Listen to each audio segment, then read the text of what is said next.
with Alvaro Torres. Hi, Quiron. I hope you're having a great day.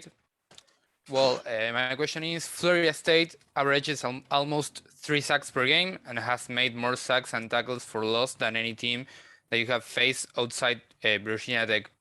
How are you preparing to face such a strong front seven? Right now, we're looking at the game, watching film.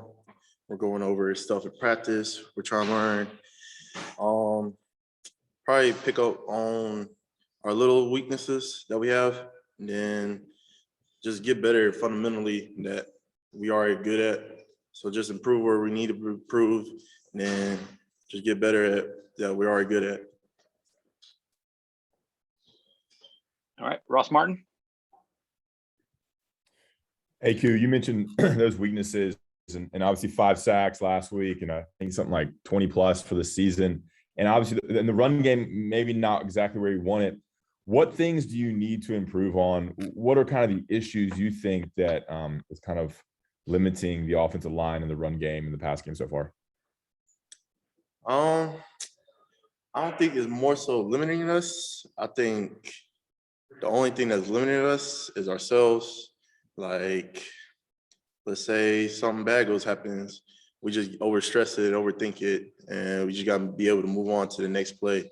But I really don't think there's any weakness that we got to fix right now. It's just like all mental stuff that is more so as a players that we got to do for ourselves. What are some of those mental things you think that y'all need to work on? Like, what's the issue? Probably just trying to shake off a bad play. Don't let it affect the next drive. So just don't get down on yourself. That's probably the biggest issue. Okay, cool. Thanks, man. Andrew Jones, go ahead. When you entered the game the other day, I think it was the 20th offensive play, and you were the 3rd center, but it looked like there was a little bit more stability with the line. And even Max said you guys were a little bit different once you came in.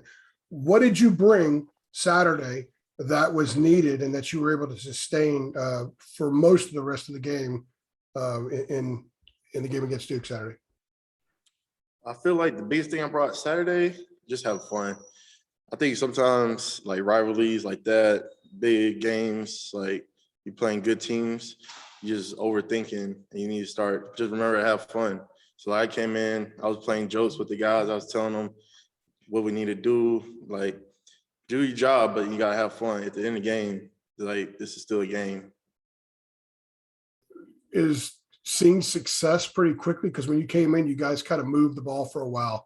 Is that a lot easier to have fun when you're having that kind of success? And did you get the impression that maybe when you came out there, it kind of connected to everybody else, like everybody else was having that fun as well? Yeah, we always have fun. It don't matter if I'm in, it don't matter if Caden Baker's in, it don't matter if Brian's in. At the end of the day, we're gonna have fun and we're gonna do our jobs. So when you start dominating, it just starts to have even more fun. Cool, thank you. Greg Barnes, go ahead.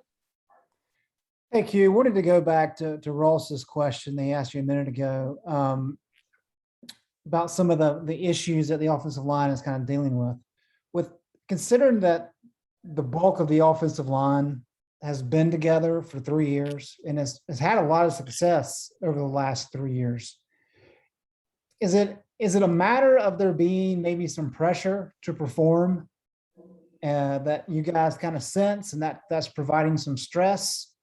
It just seems like there's more struggles right now than there have been in the past, even though the unit has been made up of the same amount of guys. I don't really think so. Like, there's not more stress. It's like we don't got new schemes. It's just at the end of the day, we just need to do our jobs. Yes, we have a couple of mistakes here and there, but at the end, if we get the W, that's all that really matters. Okay, thank you. All right, Q, that was the last one we had for you today. Thanks for a couple of minutes. All right, thank you.